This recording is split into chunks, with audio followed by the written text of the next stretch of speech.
Nah, udah.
Pak, maaf gak ada suaranya.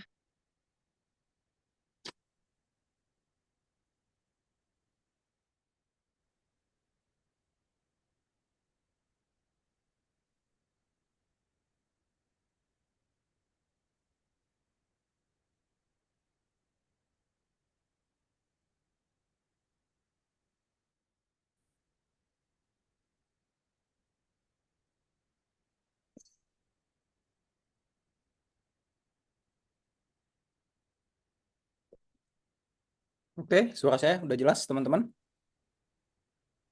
Jelas, Pak. Jelas, Oke, Udah Pak. jelas, Pak. Jelas, Pak. kita kita mulai ya, supaya nggak terlalu malam selesainya. Ya, Siap, Pak. Pak. Oke, Assalamualaikum warahmatullahi wabarakatuh. Waalaikumsalam. Waalaikumsalam warahmatullahi wabarakatuh. Waalaikumsalam warahmatullahi wabarakatuh.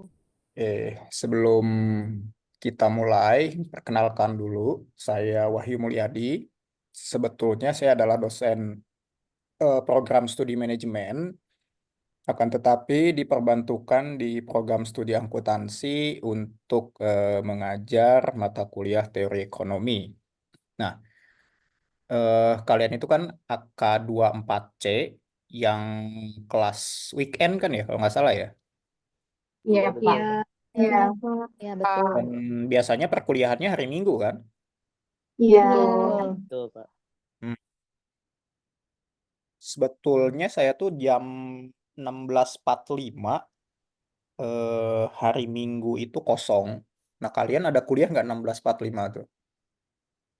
Kalau untuk yang offline ya, Kayaknya nggak ada. nggak ada ya. Jadi Kosong sih.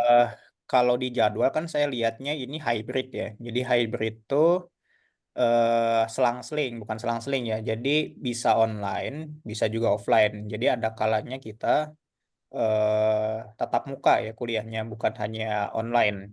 Jadi mungkin nanti kita jadwalkan untuk pertemuan online-nya itu, sorry, pertemuan offline-nya itu atau onsite-nya atau tatap mukanya atau luringnya di hari Minggu jam 16.45. Nah, nanti untuk ruangannya nanti saya informasikan ke ketua kelasnya ya.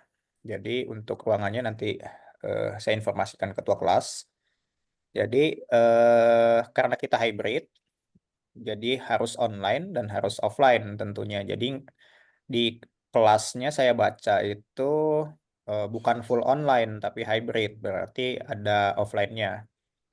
Terus juga kelasnya kan ada juga yang full offline kan, tatap muka gitu. Nah, kebetulan kalau kelas kita adalah hybrid. Jadi nanti kita set hari Minggu jam 16.45 perkuliahan secara offline-nya ya.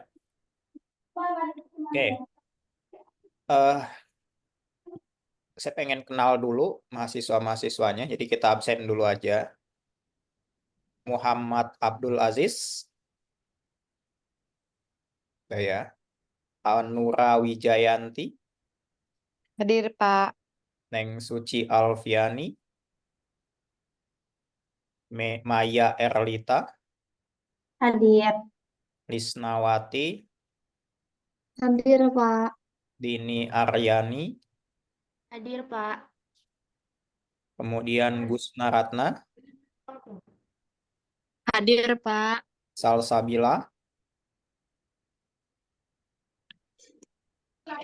kemudian Siti Nadila, Hadir, Pak. Siti Adilatul Azizah, Hadir, Bapak. Nazarohaila, Seli Izin Pak, Kerja, Pak. Seli Saipullah, Hadir, Bapak. Fitri Handayani, Hadir, Pak. Siti Fatihah, kemudian Devani Afrisila, Hadir. Ade Abdul Aziz, Menghilang, Pak. bilang, oke, Wulan Juwita, Hadir, Pak. Hadir. Neng Dalia Ramadhani, Izin. kemudian Siti Nabila Ayu, Hadir, Pak. Emmanuel Leopold Pardede, Raihan Eka Putra, Hadir Pak, hadir. Halo, hadir Pak. yang mana? Emmanuel hadir Pak. Emmanuel, oke. Ya, Pak. Raihan, hadir Pak. Monica Febrianti, Izin Pak. Izin. Riani Junita, Hadir. Hadir, Pak. Ia Mirfat, kemudian Maria Amelia. Maria ada? Izin, Pak. Izin, Pak. Lina Anggiansyah, Izin Pak. juga, Pak. Di Asip malam. Muhammad Rizal Muhaimin, Hadir. Siti Rahmatul Ummah, Hadir, Pak. bentar. Muhammad Ilham Nuryanto, kemudian Izin, Pak. Neng Mutiara. Hadir, Bapak. Oke, ada yang belum diabsen nggak? Ada ya? Neng Suci Pak. Neng Suci. Hadir, Pak. Hadir, Pak. Di atas Bapak Punten. Oh, ini. Iya. Ada lagi. Salsabila hadir, Pak. Nabila. Salsabila. Oh, Salsa. Nomor 8. Absennya nomor berapa? 8. 8 ya. Siapa lagi? Muhaimin hadir Pak. Muhaimin. Nomor absennya 27. 27. Ini ya. Siapa lagi? Udah ya. Oke.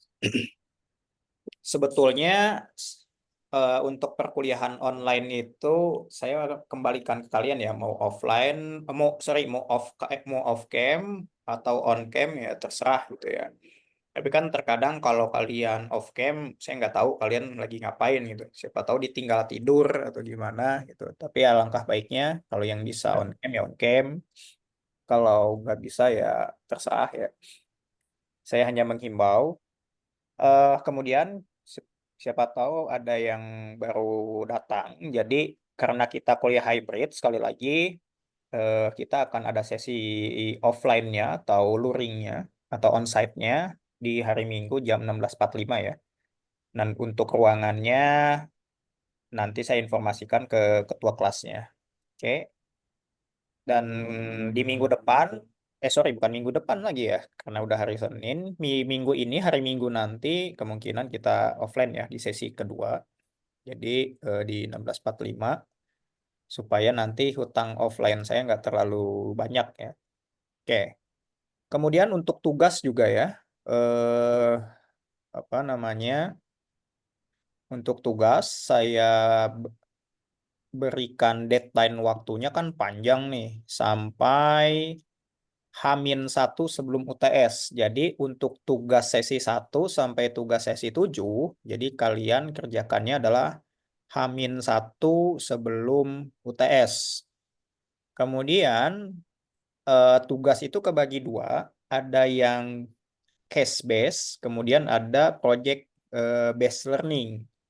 Nah, yang case base yang ada di Edlink yang sudah kalian apa namanya lihat ya, kalau kalian sudah lihat tugasnya. Nah, itu case base namanya tugasnya.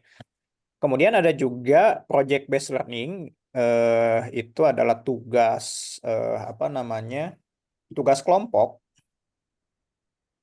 tugas kelompok malah jadi ini, bentar. Tugas kelompok yang dikerjakan sesuai dengan kelompoknya masing-masing ya. Jadi untuk project based learning sendiri nanti di sesi kedua pertemuan secara offline nanti kita bagi kelompoknya dan tugas kelompok atau project based learning ini nanti ada 2 kali sebelum UTS dan sebelum UAS. Nah, oh ya, kemudian juga untuk tugas sesi 9 sampai dengan tugas sesi 14, saya juga berikan jangka waktunya panjang, H-1 sebelum UAS. Nah, jadi nggak ada alasan kalian misalnya tidak mengerjakan. Dan kemudian juga jika jangka waktunya sudah habis, tidak ada perpanjangan untuk mengumpulkan tugas. Ya, kenapa saya tidak seperti dosen lain, batas tugas tuh tiap minggu ya. Kalau saya batas waktu tugasnya tuh panjang gitu. Jadi untuk menghindari misalnya kalian lupa upload tugas atau mengerjakan tugas gitu untuk menghindari hal tersebut, makanya jangka waktu tugasnya lama. Kemudian di setiap akhir sesi perkuliahan biasanya saya kalau ada soal hitungan biasanya saya memberikan latihan soal di setiap akhir sesi. Nah, latihan soal ini bukan berupa tugas ya. Jadi diselesaikan di sesi perkuliahan. Jadi bukan dijadikan PR untuk tugas kalian. Jadi selesai tidak selesai dikumpulkan setelah akhir sesi perkuliahan. Tapi jika ada materi hitungan ya, kalau nggak ada ya berarti nggak ada gitu. Kemudian juga di setiap akhir sesi perkuliahan biasanya juga saya memberikan kuis. Biasanya diberikan waktu 15 menit untuk kalian mengerjakan kuis kurang lebih 10 soal. Kemudian setelah mengerjakan kuis, biasanya sesi perkuliahan saya akhiri begitu. Oke, sejauh ini ada yang mau ditanyakan dulu nggak teman-teman sebelum kita masuk ke materi yang pertama? Saya Pak izin Boleh? bertanya. Mm-mm. Kalau untuk tadi setiap akhir sesi ada Mm-mm. latihan sama kuisis ya Pak. Mm-mm. Nah itu latihan sama kuis itu dalam satu waktu atau beda sesi juga? Satu waktu. Jadi Oh, biasanya saya berbarengan. biasanya saya meminta kalian untuk mengerjakan kuis dahulu, baru latihan soal biasanya. Kuis ini tuh hanya tentang konsep teori di setiap sesi materi ya. Jadi konsepnya seperti apa, teorinya seperti apa. Nah, itu saya buat kuis untuk menguji pemahaman kalian secara konsep teori. Akan tetapi kalau latihan soal itu menguji kalian di dalam menganalisis proses perhitungan. Nah, karena kita teori ekonomi ya, jadi belajarnya secara teoritikal, kemudian juga secara praktis gitu ya. Ekonomi kan ada subbab-subbab atau materi-materi yang memang ada proses perhitungan di sana. Kan tetapi tidak terlalu susah lah ya, malah sederhana kalau menurut saya. Oke, ada lagi yang tanyakan teman-teman? Saya Pak, Boleh? Tanya apa? eh, hadir Pak, maksudnya Muhammad Abdul Aziz hadir Pak. Kenapa? Tadi kan baru masuk Pak, Mm-mm. tadi di absen, udah di absen, terus Aziz gak ada, sekarang baru masuk jadi hadir Pak. Oh gitu. Nanti Iya Pak. untuk teman-teman yang lainnya tolong diingatkan. Kalau sesi absennya sudah beres, nggak ada lagi ini. Kalau karena pertama saya pahamilah. Siapa namanya? Ya, Pak. Maaf ya Pak, Muhammad Abdul Aziz. Absennya paling, yang paling pertama ya. atas Pak. Ya, Oke, dah. makasih Pak. Ya, makasih Oke, Pak. ya. Ada lagi? Oke, kalau nggak ada, kita lanjut materinya saja ya. Nah, ini dia. Oke, sudah terlihat belum teman-teman materinya? Sudah, Oke, Pak. Sudah, Pak. Oke, sudah kita bahas chapter pertama di dalam teori ekonomi. Pasti di dalam teori ekonomi, sebentar, di dalamnya ada pelakunya. Nah, di sini ada pelakunya. Kemudian pelakunya itu siapa? Ya, pelakunya ya kita gitu ya sebagai masyarakat gitu ya. Kemudian prinsip ekonomi. Nah, kita juga bahas tentang prinsip-prinsip yang ada di ekonomi. Untuk kalian yang dulu SMA-nya IPS mungkin sudah familiar ya dengan teori ekonomi ya.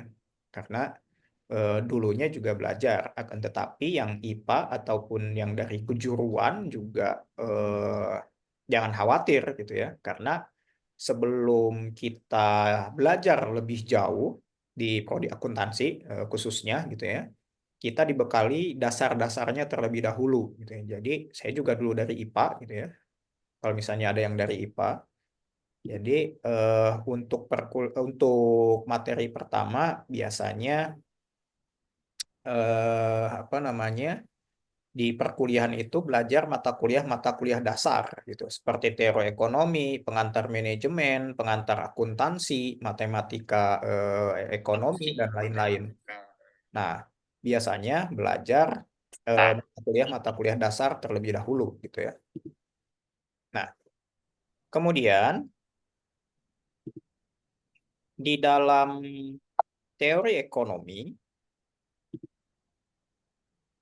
outline-nya hari ini di dalam pelaku dan prinsip ekonomi, kita akan membahas tentang uang, kemudian siklus kegiatan ekonomi, pelaku ekonomi, kemudian sistem ekonomi. Nah, jadi 4 outline atau bahasan ini akan kita bahas sama-sama di dalam perkuliahan sesi pertama kali ini. Oke. Nah, pasti kalian sudah familiar dengan yang namanya uang.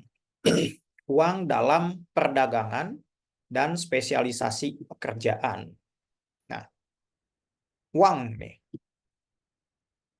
Ya.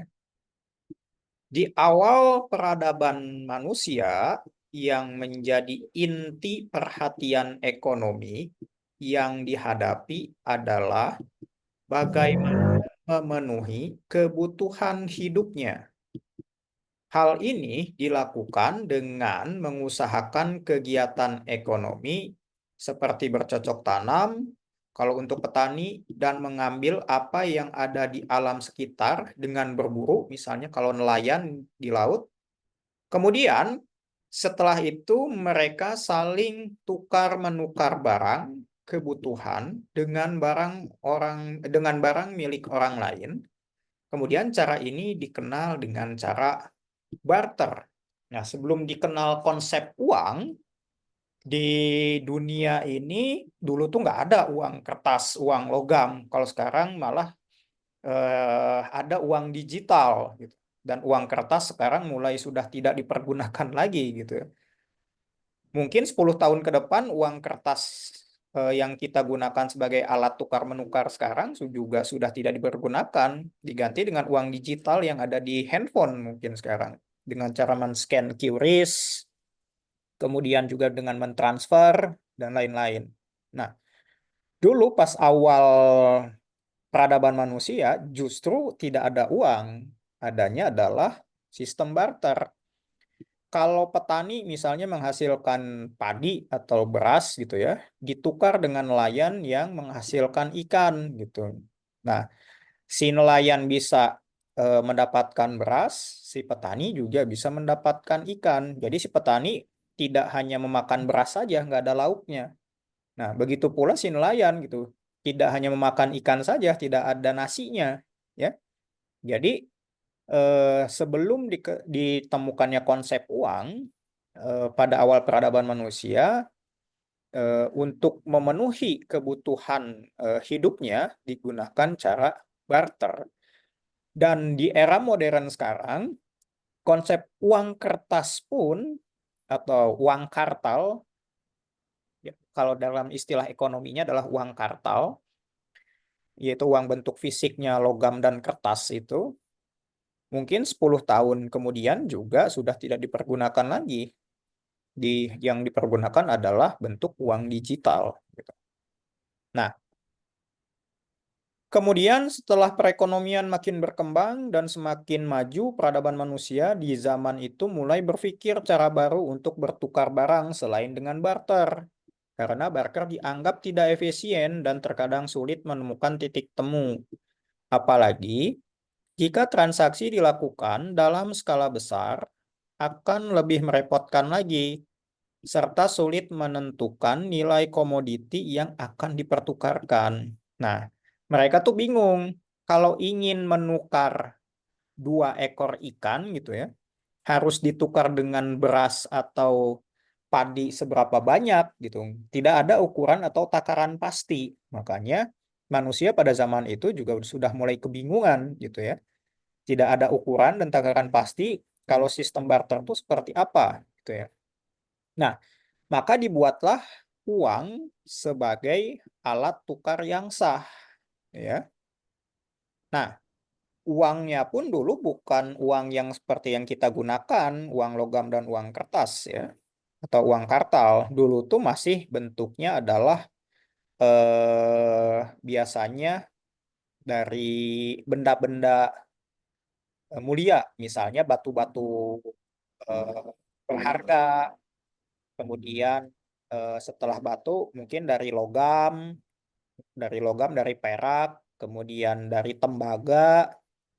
Nah, setelah itu baru dari emas, dari logam-logam mulia, sampai di era tahun 1700-an digunakanlah uang kertas ya sebagai alat tukar menukar.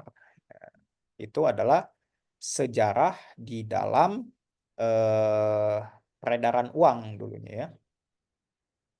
Kemudian ini adalah skema uang dalam perdagangan dan spesialisasi pekerjaan di sini. Nah, di sini ada nelayan atau peternak menghasilkan ikan, ayam, dan sapi. Nah, ikan, ayam, sapi ini misalnya dijual ke petani. Petaninya memberikan uang ke nelayan. Kemudian misalnya tukang jahit di sini menghasilkan pakaian kan. Nah, si tukang jahit memberikan uang ke petani demi mendapatkan padi atau gandum. Kemudian juga apa namanya?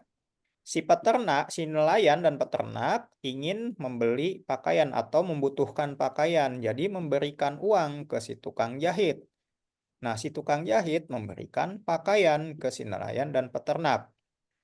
Kemudian tukang kayu atau perabot rumah gitu ya, memerlukan pakaian juga gitu. Kemudian memberikan uang ke tukang pakaian, kemudian tukang jahit memberikan pakaian ke tukang kayu. Kemudian terakhir, si nelayan membutuhkan perabot rumah dari tukang kayu, kemudian memberikan uang, kemudian tukang kayu memberikan perabot ke si nelayan atau peternak. Nah, ini adalah skema perdagangan yang kita anut sampai saat ini gitu ya. Jadi alat tukar menukarnya adalah uang. Jadi alat untuk mengukur biaya untuk mendapatkan komoditas tertentu sekarang ada ukuran pastinya atau ada takaran pastinya, yaitu menggunakan uang. Kalau dulu kan barter, misalnya petani ingin ayam gitu ya dari peternak, nah memberikan gandumnya ke peternak gitu ya. Begitu sebaliknya gitu. Kalau petani menginginkan ayam gitu ya, si apa namanya? Si petani memberikannya gandum atau sebaliknya gitu ya. Si peternak menginginkan gandum gitu ya, memberikannya adalah ikan atau ayam misalnya. Nah, itu adalah sistem barter, akan tetapi sekarang sudah tidak ada lagi. Atau masih ada di beberapa tempat tertentu, akan tetapi sifatnya hanya informal ya, tidak resmi gitu ya kalau untuk barter tersebut. Nah, sekarang kan alat tukar yang dianggap sah di Indonesia pun sekarang kan rupiah gitu kan, bentuknya uang gitu, bukan apa namanya komoditas gitu ya. Nah, sampai sini ada yang ditanyakan nggak teman-teman sebelum kita lanjut?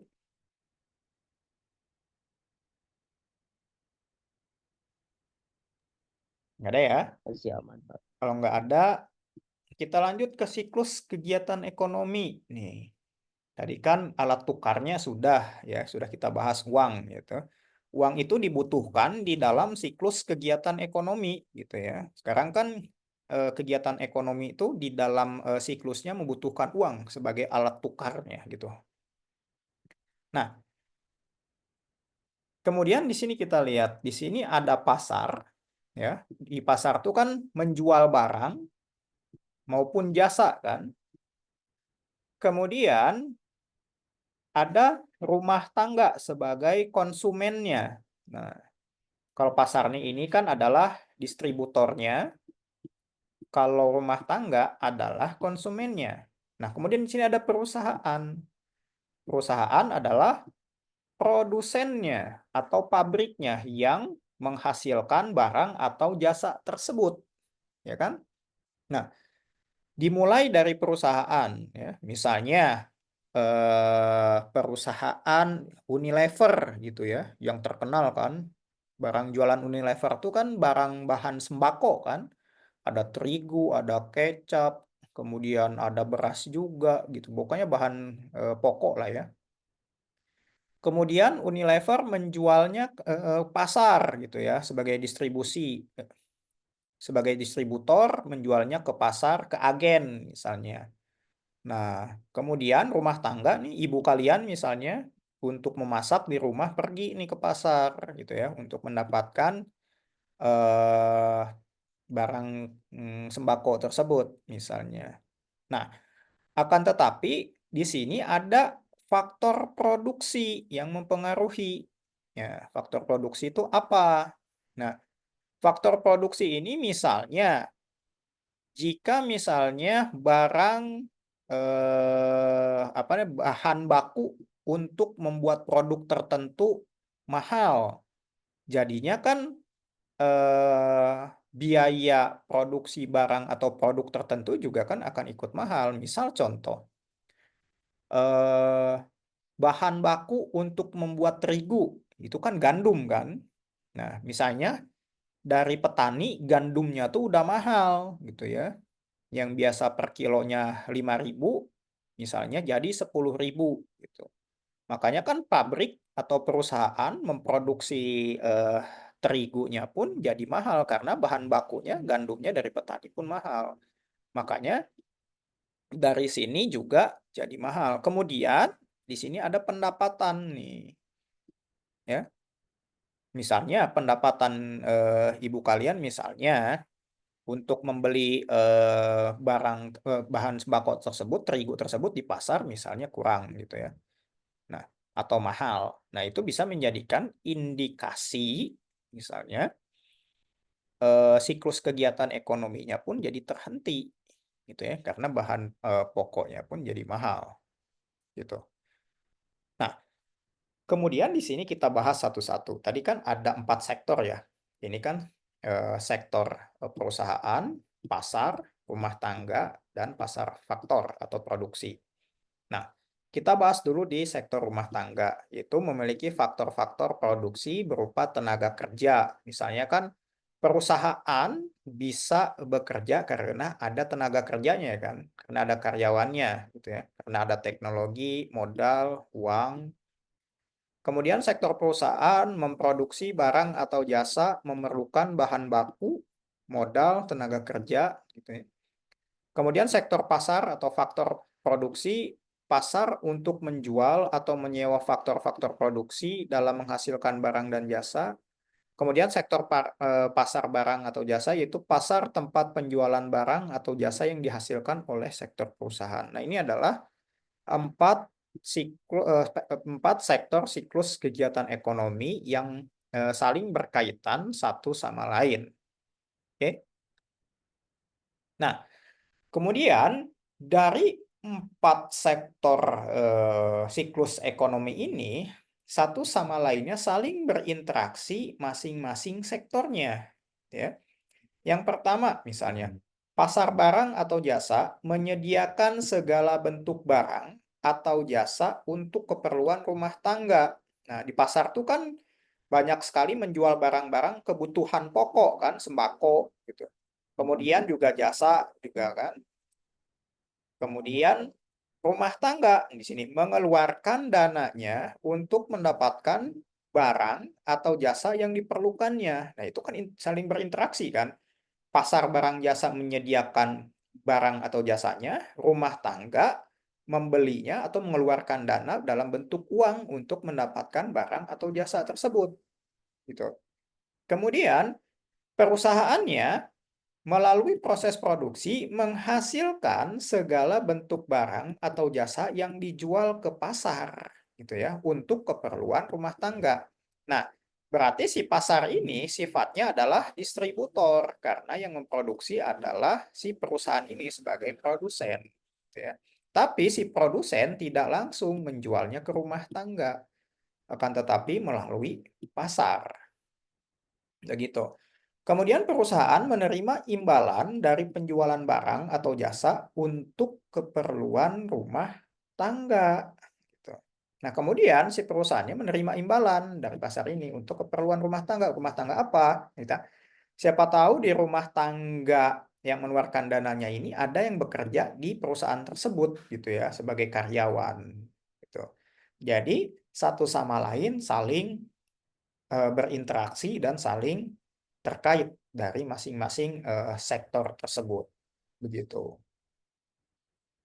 Nah, sampai sini ada yang mau ditanyakan dulu nggak teman-teman sebelum kita masuk ke siklus kegiatan ekonomi yang lebih besar lagi. Kalau tadi kan secara konsep sederhananya kan yang ini, yaitu hanya ada 4 sektor, yaitu rumah tangga, perusahaan, pasar, dan sektor pasar barang atau jasa. Nah, sekarang kalau tidak ada pertanyaan, kita masuk ke siklus kegiatan ekonomi yang terbuka atau yang lebih besarnya lagi, gitu ya, yang melibatkan pemerintah dan dunia global di dalam siklusnya. Yang ditanyakan dulu nggak kira-kira teman-teman? Nah, di sini yang tadi kita bahas kan sebelumnya ada sektor perusahaan sebagai produsen, ada rumah tangga, ya kan?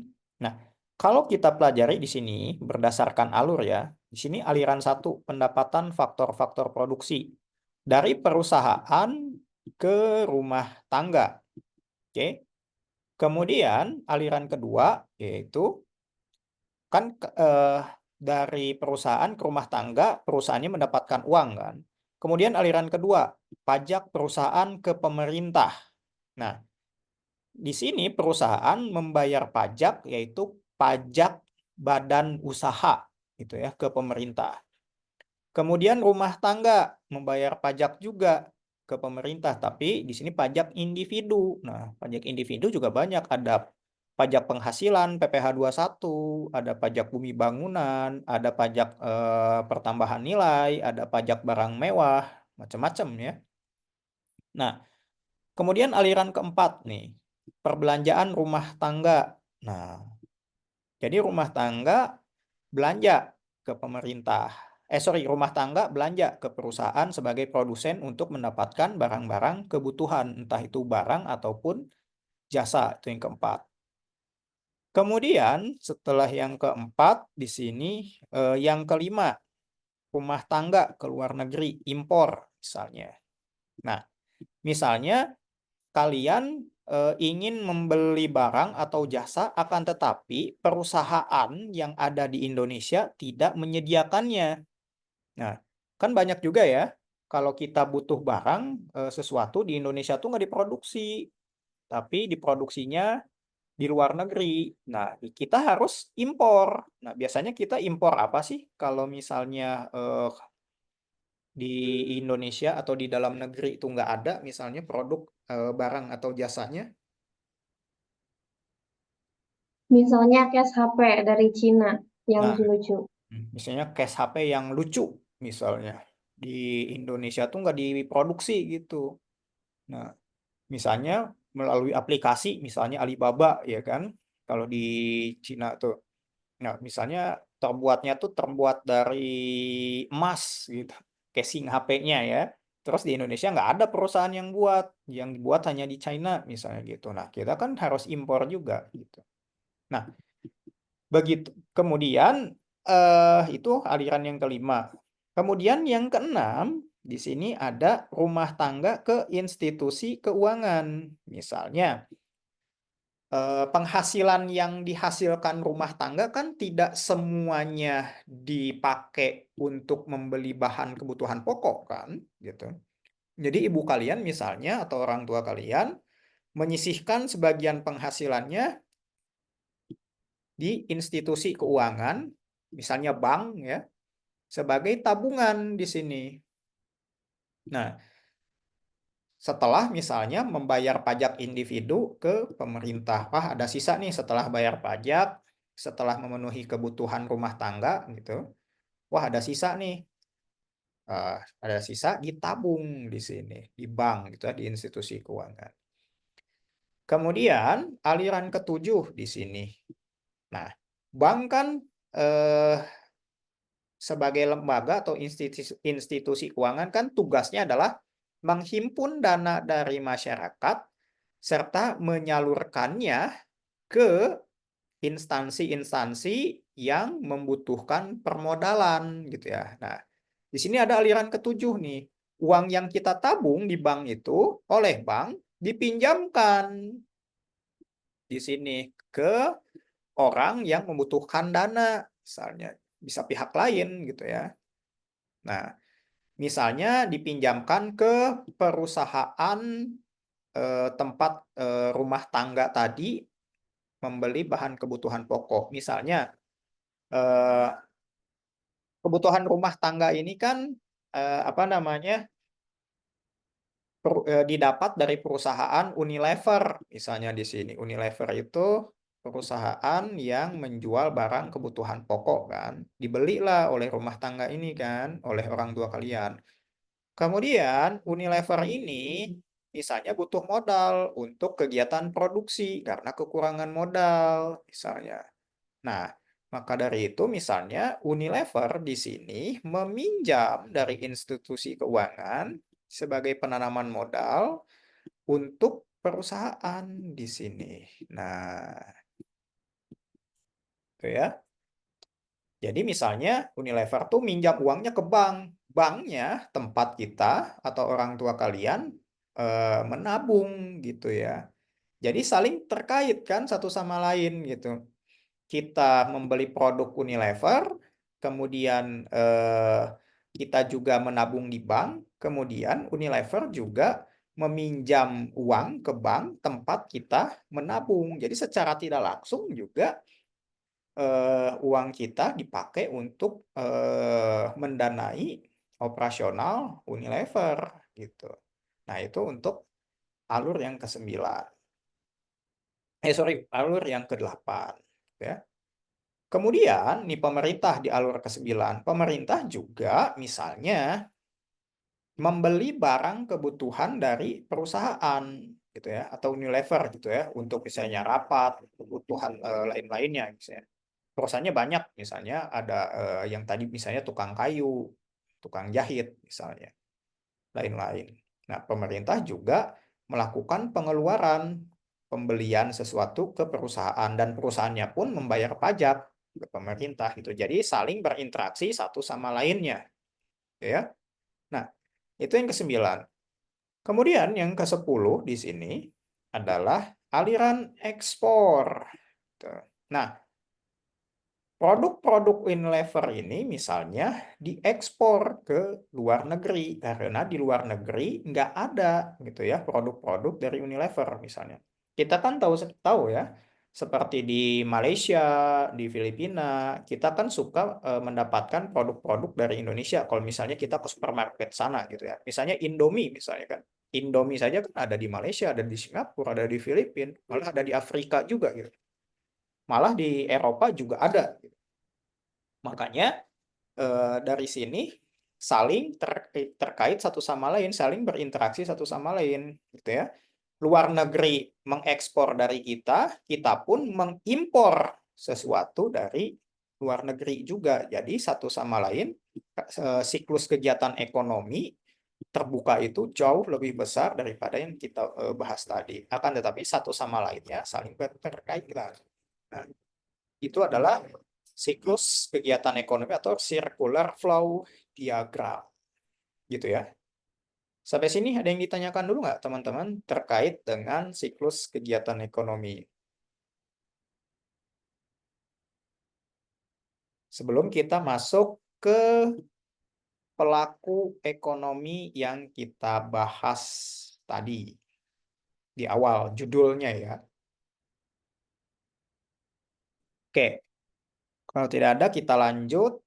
Nah, pelaku ekonomi itu kan tadi sudah kita bahas di chapter sebelumnya ya. Ada rumah tangga, ya. Ada rumah tangga, ada produsen, ada pasar, kemudian ada faktor produksi. Nah, itu adalah pelaku-pelaku ekonomi. Nah, kita bahas dulu pelaku ekonomi rumah tangga di sini.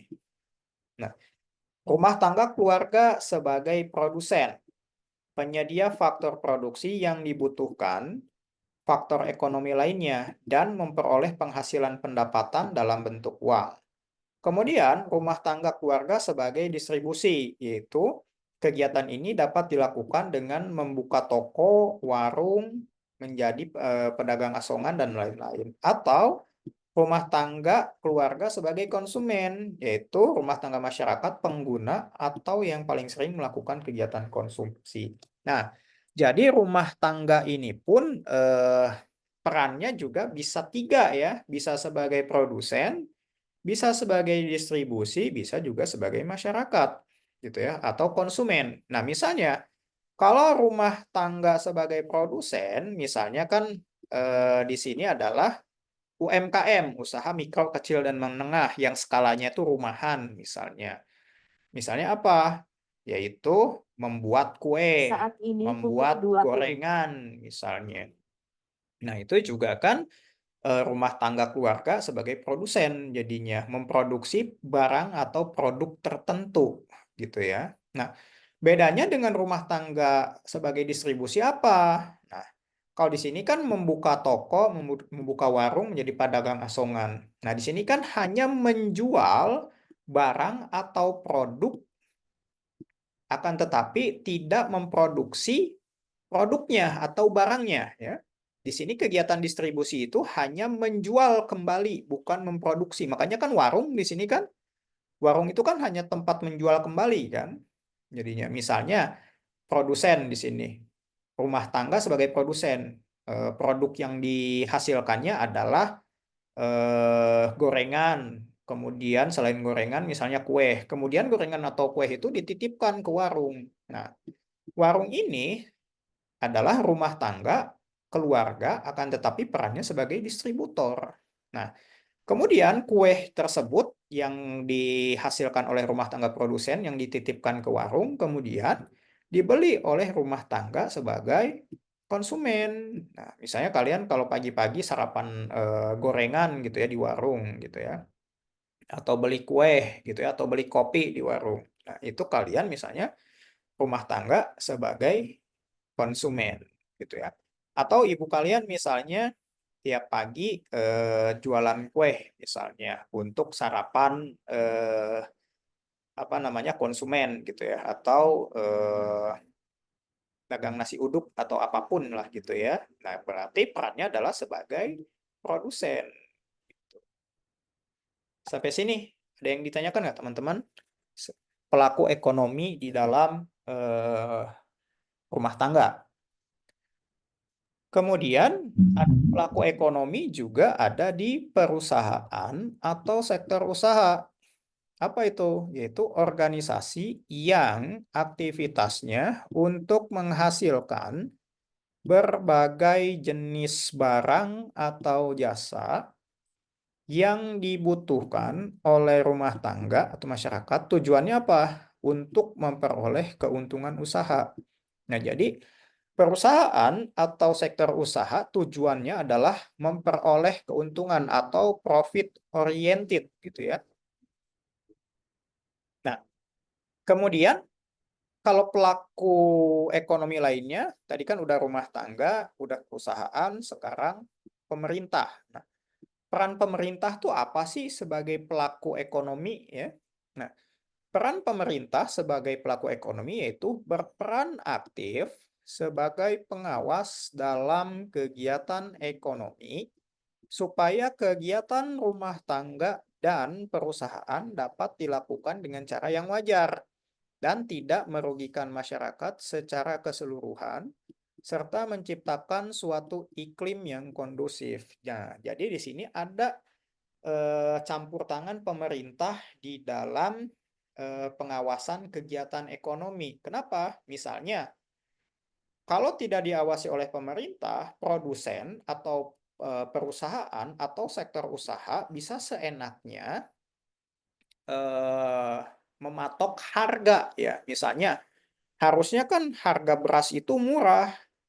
Kenapa jadi mahal gitu ya? Karena si perusahaan atau sektor usaha ingin untung yang tinggi gitu. Sedangkan kemampuan masyarakat atau daya beli masyarakatnya rendah gitu ya, tidak setinggi harga yang diberikan. Nah, di sini ada intervensi pemerintah untuk menjaga kestabilan harga. Makanya kan kalau teman-teman mahasiswa sering melihat atau mendengar kabar pasar gitu ya, intervensi pemerintah di dalam kenaikan harga cabai gitu ya. Jadi pas harga cabai naik misalnya, oh nggak boleh petani atau produsen atau tengkulak ya menjual harga cabai per kilonya 70.000 gitu. Kan wajarnya juga 10.000 gitu. Nah, di situ ada campur tangan pemerintah sebagai regulator gitu ya. Menjaga kestabilan harga untuk menciptakan iklim ekonomi yang kondusif gitu ya. Nah, itu pelaku ekonomi pemerintah. Sampai sini ada yang tanyakan nggak, teman-teman? Sebelum kita masuk ke sistem ekonomi.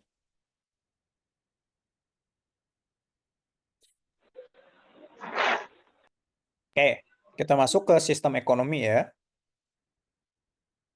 Nah, apa sih sistem ekonomi ini gitu ya? Sistem ekonomi pasar atau sistem ekonomi adalah perekonomian yang kegiatannya dikendalikan sepenuhnya oleh interaksi antara penjual dan pembeli di pasar.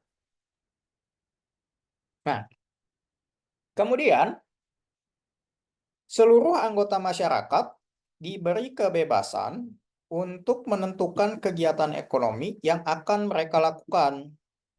Kebebasan penuh, pemerintah sama sekali tidak campur tangan dan tidak berusaha mempengaruhi kegiatan ekonomi masyarakat. Nah, kalau misalnya sistem ekonomi pasar ini mau harga di pasar mahal kek, mau harga di pasar terlalu murah kek, dikembalikan lagi ke pasar.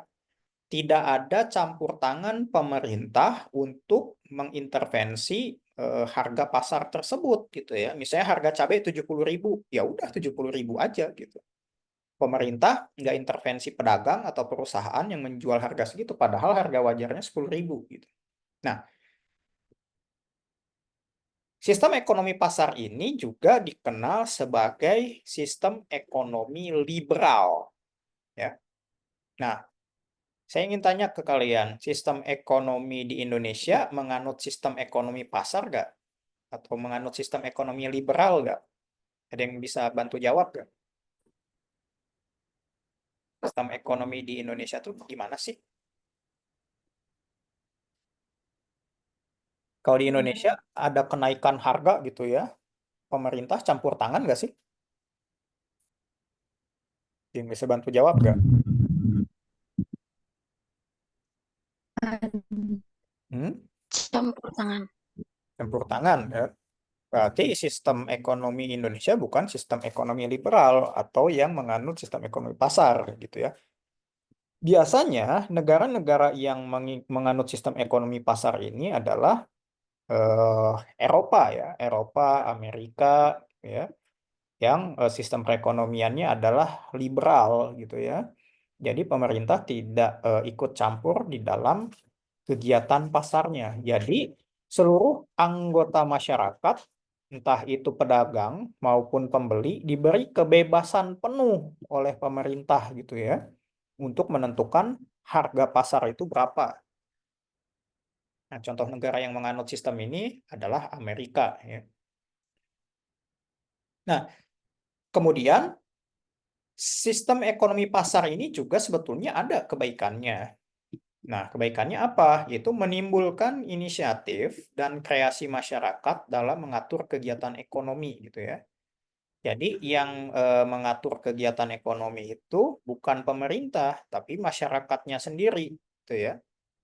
Kemudian setiap individu bebas memiliki sumber-sumber produksi. Kemudiannya munculnya persaingan untuk maju, barang yang dihasilkan bermutu tinggi sehingga efisiensi dan efektivitas tinggi. Nah, karena dikembalikan lagi ke pasar ya tanpa campur tangan pemerintah, maka biasanya menstimulus pedagang-pedagang lain atau pelaku usaha lain untuk menghasilkan barang yang bermutu tinggi gitu ya. Misal contoh di Amerika kan, di Amerika tuh karena dikembalikan lagi ke pasar gitu ya, di sana tuh malah pesaing-pesaing itu diberikan kebebasan untuk menjual harga produknya itu sebebas mungkin. Makanya kan Apple sangat mahal gitu ya. Padahal kan ada studi ya yang menyatakan bahwa biaya produksi Apple itu hanya 30% dari harga jualnya gitu ya. Jadi untungnya tuh sangat tinggi gitu ya. Nah, karena dibebaskan seperti ini gitu ya, maka dari itu kebaikan dari sistem ekonomi pasar ini bisa bermunculan pesaing-pesaing dari produk sejenis gitu ya, untuk bisa menghasilkan produk yang bermutu tinggi gitu ya. Makanya kenapa Amerika yang menganut sistem ekonomi pasar ini bisa menjadi negara maju, malah jadi negara adidaya ya. Karena memang pemerintah tidak ikut campur tangan sama sekali gitu ya. Nah, akan tetapi sistem ekonomi pasar ini juga memiliki kelemahan. Yaitu kelemahannya apa dari sistem ekonomi pasar ini? Muncul kesenjangan yang besar antara yang kaya dengan yang miskin. Jadi yang kaya kaya sekali, yang miskin benar-benar miskin. Makanya kan orang terkaya di dunia pun adanya kan di Amerika kan, seperti Mark Zuckerberg, Jeff Bezos, kemudian Elon Musk, Warren Buffett, ya. Karena mereka tuh menjual produk-produknya dengan harga yang tinggi, seperti Tesla misalnya. Tesla kan produsen mobil listrik ya. Nah, mobil listrik Tesla tuh bisa harganya di atas 1 M ya. Padahal mobil listrik buatan Cina sendiri kan terlepas dari kualitas mobil tersebut ya. Mobil Cina sendiri kan ada yang 200-300 juta gitu. Justru yang dari Tesla mobil listriknya bisa lebih dari 2 M gitu ya. Dikarenakan memang di apa namanya? Di Amerika sendiri menganut sistem ekonomi pasar gitu ya. Nah, makanya yang kaya di Amerika akan menjadi orang yang sangat kaya, malah bisa yang terkaya di dunia gitu ya. Dan yang homeless pun atau yang menjadi gelandangannya pun, yang menjadi miskinnya pun ya banyak. Nah, ketimpangannya tuh sangat jelas terlihat gitu ya. Kalau misalnya negara yang menganut sistem ekonomi pasar ini. Nah, kemudian kelemahannya juga cenderung terjadi eksploitasi, bukan eksploitas ya, eksploitas kaum buruh oleh pemilik modal. Nah, biasanya karena tidak ada campur tangan pemerintah, ya, buruh di sana tuh atau pekerja pabrik di sana itu digajinya juga suka-suka gitu ya. Malah di bawah rata-rata gitu ya upah. Nah, kalau di Indonesia sendiri kan nggak begitu. Pemerintah ikut campur di dalam penentuan upah buruh gitu ya, atau pekerja gitu ya. Makanya di setiap daerah kalau di Indonesia kan ada UMP atau UMR-nya masing-masing. Seperti di Sukabumi ada UMR-nya 3.200.000 misalnya. Itu kan yang menentukan 3.200.000 itu kan bukan pelaku usaha atau perusahaan gitu ya. Tapi pemerintah dengan melibatkan pelaku usaha lainnya seperti kaum buruhnya atau pekerjanya, kemudian juga pabriknya sebagai perusahaannya gitu ya. Maka ditentukan upah minimumnya adalah upah minimum regionalnya adalah 3.200.000. Begitu pula misalnya di Bekasi yang UMR-nya paling tinggi se-Indonesia yaitu 5.300.000 gitu. Nah, itu kan kebayang kalau misalnya tidak ada campur tangan pemerintah gitu ya. Mungkin UMR Bekasi juga bisa hanya 2 juta atau UMR Sukabumi juga hanya bisa 1 juta. Ya karena suka-suka yang punya pabrik aja gitu, suka-suka yang punya perusahaan aja mau menggaji berapa gitu ya. Nah, kalau di negara yang dengan sistem ekonominya menganut ekonomi pasar, tidak diatur berapa minimum jumlah upah minimum regionalnya gitu ya. Makanya cenderung terjadinya eksploitasi kaum buruh gitu ya. Kerjanya lembur terus tapi dibayarnya murah gitu. Nah, di Indonesia juga kadang ada demo-demo seperti itu gitu ya. Pekerjanya lembur terus tapi dibayar UMR-nya murah katanya. Makanya kan setiap 1 Mei itu suka ada demo buruh kan kalau di Indonesia, makanya diperingati sebagai Hari Buruh kan. Nah, kemudian kelemahan lainnya juga muncul monopoli, sering terjadi gejolak dalam perekonomian, gitu ya. Kemudian kebebasan yang tidak terbatas, kegiatan ekonomi yang sangat tidak stabil keadaannya. Gitu ya. Itu kelemahan dari sistem ekonomi pasar. Nah, sebelum kita masuk ke sistem ekonomi terpimpin, ada yang mau ditanyakan dulu nggak terkait dengan sistem ekonomi pasar? Nah, kita lanjut ke sistem ekonomi Saya terpimpin. Pak, saya mau bertanya Pak. Boleh? Nanya Pak. Kan tadi ada dampak dari monopoli ya Pak. Nah, jadi apa sih dampak dari monopoli terhadap konsumen gitu dan bagaimana cara mencegahnya gitu Pak dalam sistem ekonomi pasar? Nah, kan itu ada tuh munculnya monopoli Pak. Oke, yang ini kan, good Ya pertanyaannya. Pak. Nah, Oke, terima kasih munculnya Pak. monopoli yang dapat merugikan masyarakat gitu ya. Nah, Ya. kebayang nggak kalau misalnya satu-satunya yang apa sih namanya, yang jualan bensin, yang jualan listrik di Indonesia kan satu-satunya adalah PLN kan. PLN itu memonopoli semua listrik yang ada di Indonesia gitu ya. Nah, kalau misalnya listrik kita diputus, kita mau beli listrik dari mana lagi? Kan hanya ada satu yang dagangnya, yaitu PLN kan, perusahaan listrik negara gitu. Kita nggak bisa milih nyambung listrik itu di perusahaan listrik yang bukan PLN gitu ya. Nah, sebetulnya di Indonesia sendiri PLN adalah perusahaan monopoli gitu ya. Nah, kebayang nggak kalau PLN itu yang milikinya itu bukan pemerintah gitu ya, tapi swasta gitu ya. Kemudian sistem ekonominya juga sistem ekonomi pasar gitu ya, yang tidak ada ikut campur tangan pemerintah di dalamnya. Nah, misalnya yang tadinya tarif listriknya bisa murah seperti sekarang, tiba-tiba jadi naik 10 kali lipat. Itu gimana kan kira-kira? Nah, itu kan akan menjadi kerugian bagi masyarakat. Sedangkan masyarakat sendiri tidak punya pilihan untuk memilih listrik dari pihak lain gitu ya. Sekarang kan kita hanya terima-terima saja kan. Mau listrik naik kayak, mau listrik turun kayak gitu ya. Kalau turun perasaan belum pernah ya. Mau listrik naik berapapun pasti kita beli kan.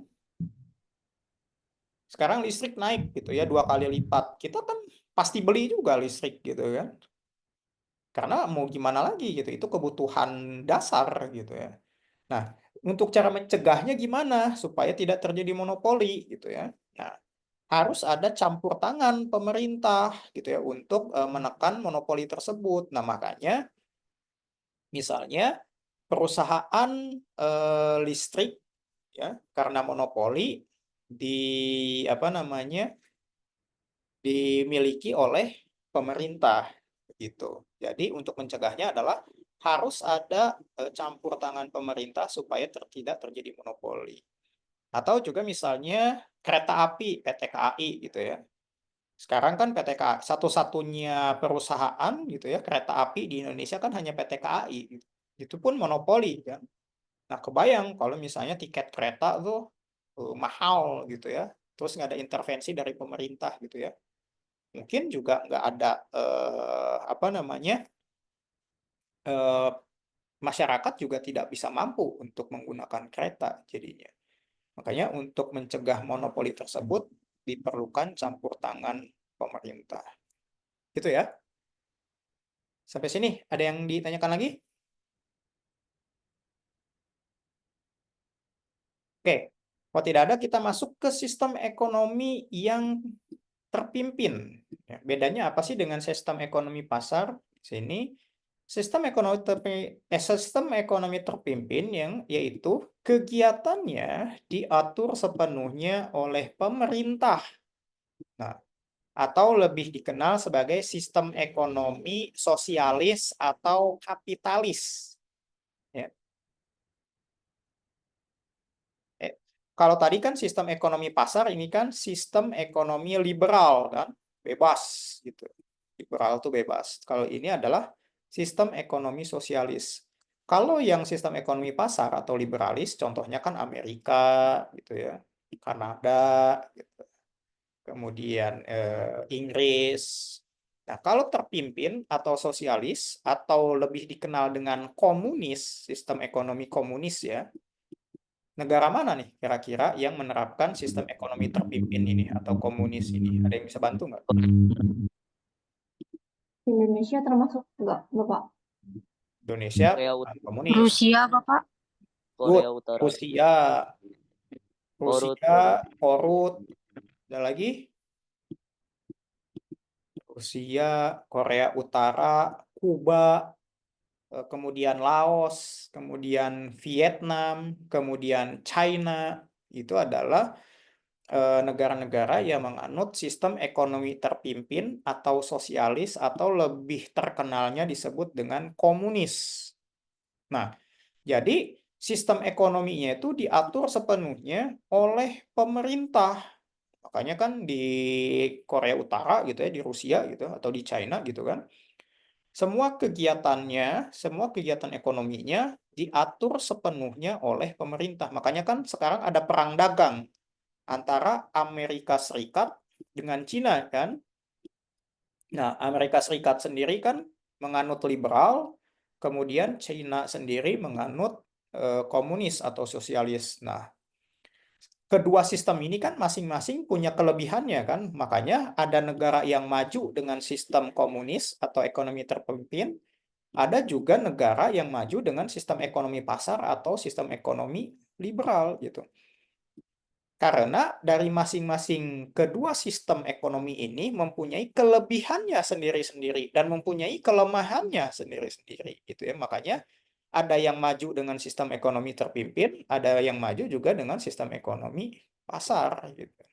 Nah, sekarang yang sedang happening atau yang sedang hangat adalah perang dagang AS versus Cina ya. Nah, kemudian sistem ekonomi ini juga dikenal dengan sistem ekonomi perencanaan terpusat atau common economic, yaitu sistem ini berarti pemerintah sepenuhnya menentukan corak kegiatan ekonomi yang dilakukan masyarakat. Jadi semuanya atas kontrol pemerintah, kayak di Korea Utara kan diktator gitu ya. Semuanya harus atas persetujuan pemerintah. Nah, negara tetangganya Korea Selatan gitu ya justru liberalis gitu ya, yang menyerahkan semua kegiatannya ke pasar gitu. Tapi lebih maju Korea Selatan kan dibanding dengan Korea Utara sekarang gitu. Makanya tidak ada misalnya salah satu sistem ekonomi yang tidak memiliki kelemahan dan kelebihannya masing-masing gitu. Contohnya Cina bisa maju Korea dengan sistem komunisnya, kemudian juga Korea Selatan dan Amerika juga bisa maju dengan sistem ekonomi pasarnya atau liberalisnya. Masing-masing mempunyai kelemahan dan kelebihannya. Nah, kelebihan sistem ekonomi terpimpin yaitu yang pertama adalah pemerintah lebih mudah mengendalikan inflasi. Apa sih inflasi ini gitu ya? Apa nih inflasi? Ada yang tahu nggak? Apa sih inflasi itu? Harga uang naik. Ya, harga barang melonjak naik. Nah, inflasi ini adalah harga kebutuhan yang naik yang diiringi dengan daya beli masyarakat yang turun. Itu namanya inflasi, ya. Nah, kalau sistem ekonominya terpimpin, pemerintah bisa mengendalikan inflasi gitu ya. Harga barang yang naik tadi kan yang kalian sebutkan bisa diintervensi sama pemerintah. Jangan segitu ngejualnya, misalnya. Ngejualnya harus misalnya 10.000 gitu ya.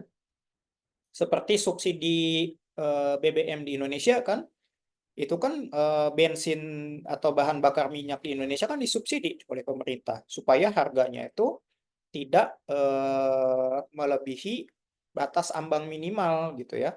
Kan buat ojek online, kemudian buat apa namanya pengusaha transportasi umum gitu ya. Kalau harga bensin lebih dari 10.000 gitu ya, nanti yang naik angkotnya nggak ada gitu ya, atau yang naik ojek online-nya nggak ada gitu, karena harganya juga akan naik gitu ya kalau BBM-nya juga naik. Makanya kan kalau suka ada BBM mau naik gitu kan suka ada demo di mana-mana kan ya, karena memang kalau harga BBM naik kan harga logistik juga naik. Harga logistik tuh misalnya transportasi gitu ya, kalau Sukabumi penghasil beras gitu ya, terus dijualnya ke Jakarta gitu kan, ongkos transportasinya jadi mahal gitu, harga beras jadi mahal juga. Nah itu bisa jadi salah satu faktor terjadinya inflasi. Maka dari itu biasanya kelebihan dari sistem ekonomi terpimpin ini adalah pemerintah bisa mengendalikan inflasi karena bisa ikut langsung turut campur jika terjadi kenaikan harga.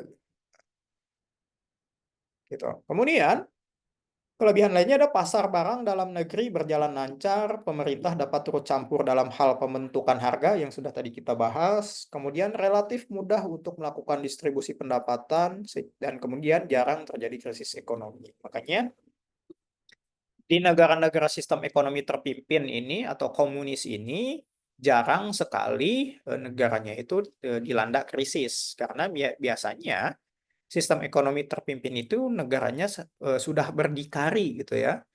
Kebutuhan negara itu sudah terpenuhi di dalam negeri, berbeda dengan sistem ekonomi liberal gitu ya, yang belum bisa memenuhi kebutuhan negaranya sendiri, jadi harus bergantung pada negara lain biasanya. Nah, itu untuk kelebihannya. Nah, untuk kelemahannya sistem ekonomi ini adalah mematikan inisiatif individu untuk maju biasanya. Kemudian sering terjadinya monopoli yang merugikan masyarakat. Kemudian masyarakat tidak memiliki kebebasan dalam memilih sumber daya karena kepemimpinan yang diktator gitu ya. Nah, kalian kan pasti sering dengar Kim Jong Un gitu ya, kepemimpinannya yang diktator gitu ya. Gimana dia aja gitu ya. Mau suka gimana dia, mau nggak suka juga gimana dia.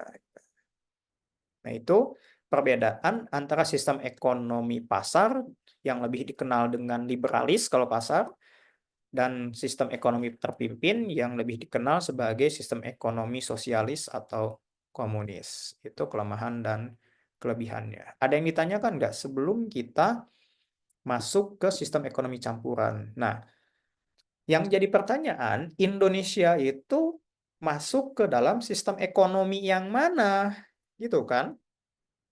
Sosialiskah atau terpimpin? Kira-kira yang mana? Yang Campuran campuran. kayaknya. Bukan, yang ini. Good. Iya. Indonesia sendiri gitu ya. Ada jadi setengah-setengah ya.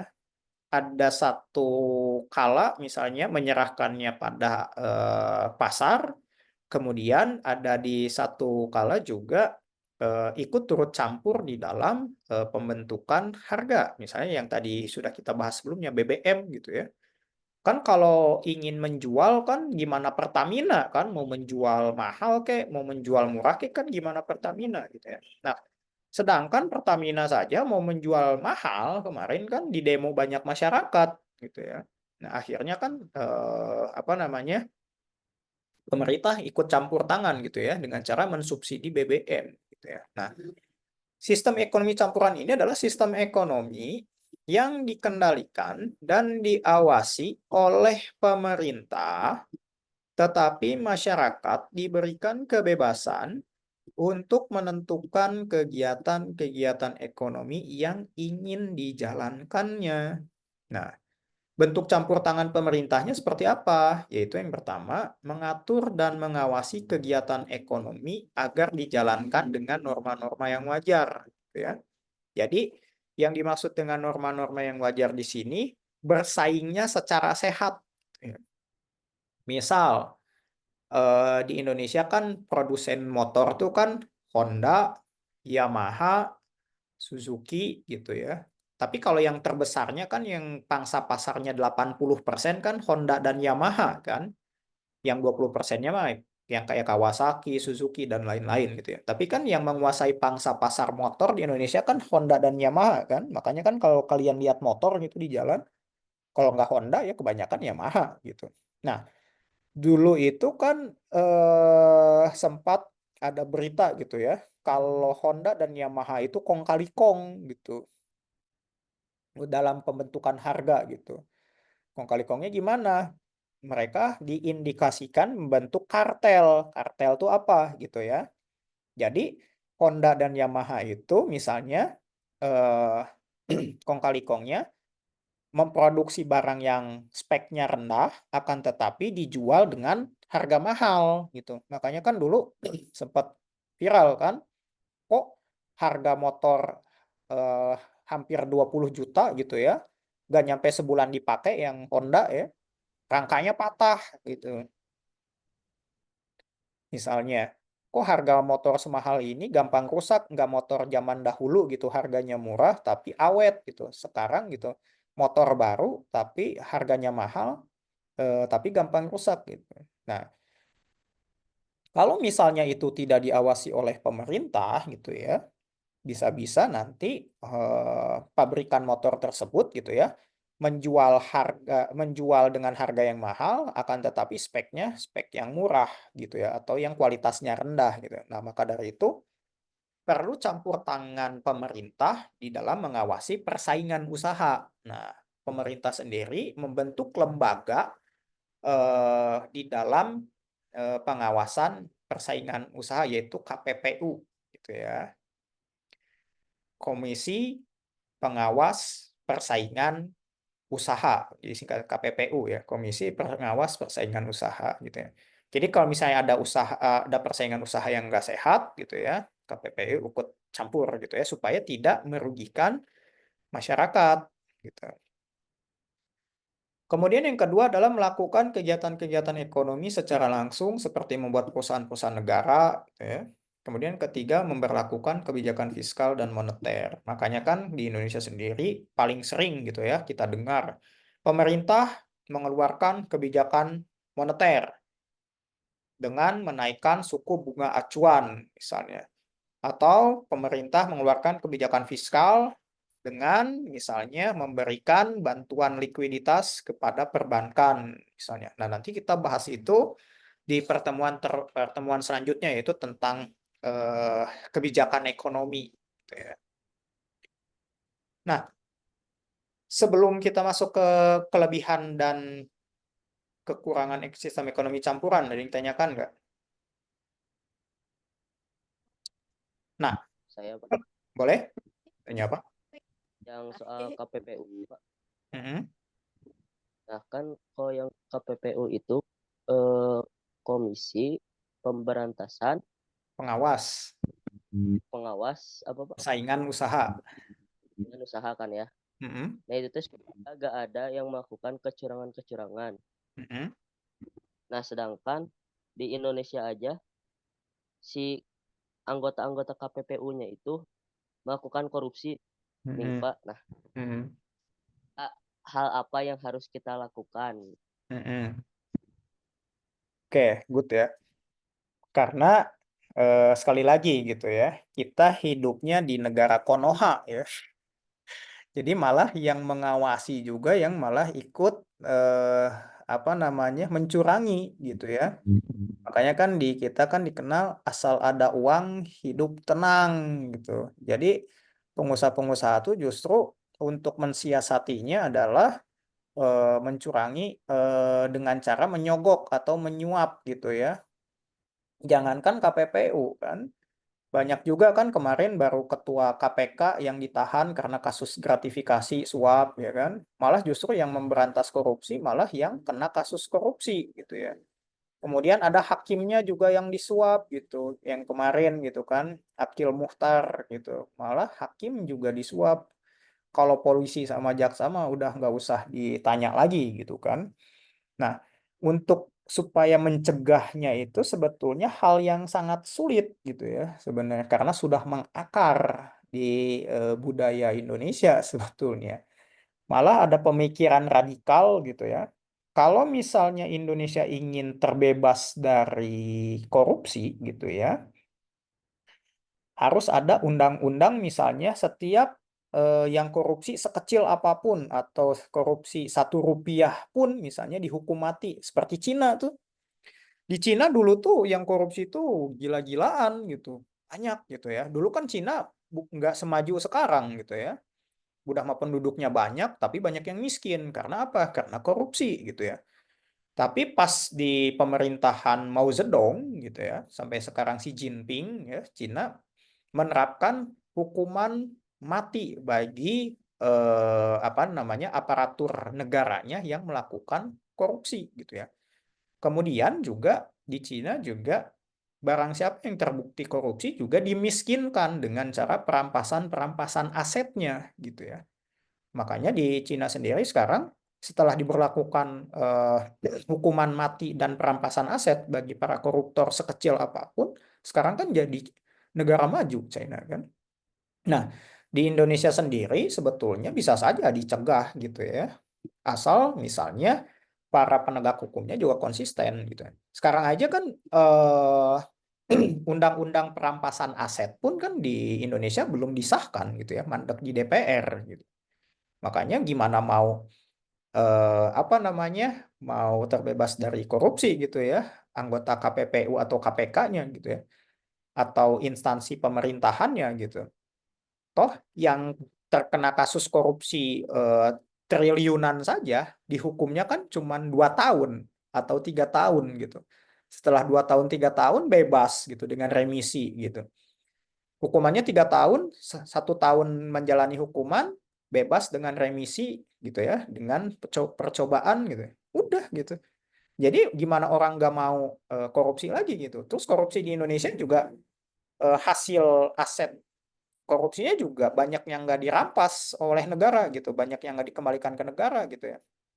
Mendingan korupsi miliaran gitu ya, atau triliunan gitu ya, cuman dihukum 1 tahun atau 2 tahun, tapi setelah bebas dia bisa hidup enak gitu, hidup kaya gitu kan. Banyak sekarang kan yang tadinya mantan terpidana korupsi gitu ya, keluar penjara sekarang malah jadi, ada yang jadi caleg, calon legislatif, terus kepilih lagi, ada yang jadi calon bupati, calon gubernur gitu, terus kepilih lagi karena ya hasil-hasil dari korupsi mereka gitu.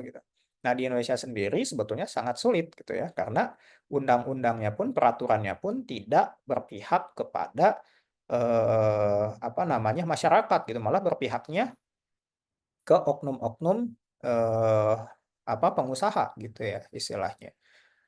Makanya kalau tugas kalian nih sebagai generasi penerus sebetulnya supaya Indonesia tidak seperti itu. Jadi sulit ya kalau di Indonesia. Kalau misalnya Indonesia mau meniru Cina gitu ya, dengan melakukan hal-hal tersebut, misalnya yang tadi kita bahas, yaitu menghukum mati para koruptor, 1 rupiah pun gitu ya, korupsi hukumannya mati gitu ya. Terus juga yang terbuktinya eh, asetnya semuanya dirampas, dimiskinkan gitu pelaku koruptor tuh, kita akan maju seperti Cina. Cuman kan sekarang di orang Indonesia tuh terlalu baik gitu ya. Orang yang sudah terpidana korupsi saja kan masih bisa terpilih jadi anggota DPR atau jadi bupati wali kota gitu. Susah gitu ya. Gitu ya. Oke, ada lagi? Nah, kelebihan dari sistem ekonomi campuran, kita balik ke sini, itu adanya kebebasan berusaha, kemudian ada hak milik individu, sumber-sumber produksi yang diakui walaupun ada pembatasan gitu ya. Pembatasannya dilakukan oleh pemerintah tadi. Kemudian lebih mementingkan kepentingan umum daripada kepentingan golongan. Nah, makanya kan sistem ekonomi campuran itu lebih mementingkan kepentingan golongan daripada kepentingan umum gitu. Nah, kalau di sistem ekonomi pasar tuh enggak gitu. Lebih mementingkan ke yang punya modalnya gitu. Nah, kalau kapitalis enggak juga, lebih mementingkan kepentingan yang pemerintahnya gitu. Nah, kalau ini enggak gitu. Dan kelemahannya yaitu sulit menentukan batas antara kegiatan ekonomi yang seharusnya dilakukan oleh swasta dan oleh pemerintah. Nah, makanya di Indonesia sendiri kan kadang perusahaan BUMN itu berbenturan langsung dengan perusahaan swasta gitu ya. Kok eh, pemerintah ikutan eh, ngediriin pabrik gitu ya. Padahal kan bisa diberikan lagi ke swasta aja gitu ya. Nah, di situ sulit menentukan batasan-batasan. Kemudian sulit menentukan batas antara sumber produksi yang dapat dikuasai oleh swasta dan pemerintah. Nah, seperti izin tambang sendiri kan, mana yang dikuasai pemerintah, mana yang dikuasai swasta gitu ya kan. Nah, kayak kemarin kan ada izin tambang di Bangka Belitung kan, yang korupsinya 271 triliun kan. Nah, itu akibat pemerintah mengizinkan pengelolaan tambang oleh pihak swasta. Padahal kan pemerintah juga punya perusahaan tambang, yaitu misalnya Antam, Aneka Tambang, Inalum gitu ya. Kemudian Freeport juga kan sekarang gitu. Nah, justru batasan-batasan itu sulit ditentukan kalau ekonominya campuran. Jadi mana yang dikelola oleh pemerintah, mana yang dikelola swasta tuh jadi bias gitu yang nggak jelas gitu ya. Makanya kemarin terjadi gitu ya indikasi korupsi sebesar 271 triliun. Nah, sampai sekarang pun kasusnya kan belum selesai gitu ya. Nah, kemudian dengan potensi total kerugian 271 triliun, kita tebak saja gitu. paling berapa tahun tuh yang terpidana kasus tersebut nanti hukuman inkrahnya atau hukuman finalnya oleh eh, pengadilan. Kalau feeling saya sih nggak nyampe 10 tahun itu. Kebayang nggak sih? Cuman dihukum 10 tahun, keluar-keluar jadi orang kaya gitu, punya harta triliunan kan. Itu ya susahnya hidup di Konoha ya. Oke. Nah, mungkin sampai di sini dulu teman-teman perkuliahan kita. Jadi sebetulnya eh, materi kita tuh masih banyak ya sampai sesi 14 gitu ya. Oke, kira-kira ada yang ditanyakan dulu nggak teman-teman terkait dengan materi kita pada hari ini? Nah, kalau tidak ada, kalian lihat heading-nya. Kalian lihat heading-nya ya. Nah, di sini saya berikan waktu 15 menit ya. Ini waktunya 15 menit untuk mengerjakan kuis gitu ya, kuis pertama nih. Nah, sebelum kalian mengerjakan kuis, ada yang tanyakan dulu nggak teman-teman? Sebelum kita akhiri. Jadi, setelah saya berikan kuis ini, selesailah perkuliahan sesi pertama kita. Dan untuk hari Minggu nanti, jam 16.30 lah ya, 16.30, kita kuliah secara offline di kampus. Dan nanti untuk ruangannya saya informasikan ke ketua kelasnya. Itu ya, teman-teman. Ada yang tanyakan terkait perkuliahan kita hari ini? Cukup, Pak. Ya, Tidak, Pak. Cukup. kalau cukup, saya bagikan kuisnya. Kemudian setelah saya bagikan kuisnya, saya akhiri pertemuan kita pada hari ini. Sampai ketemu nanti. Selamat malam semuanya. Assalamualaikum warahmatullahi wabarakatuh. Waalaikumsalam. Makasih, Pak. Elif ya. Waalaikumsalam.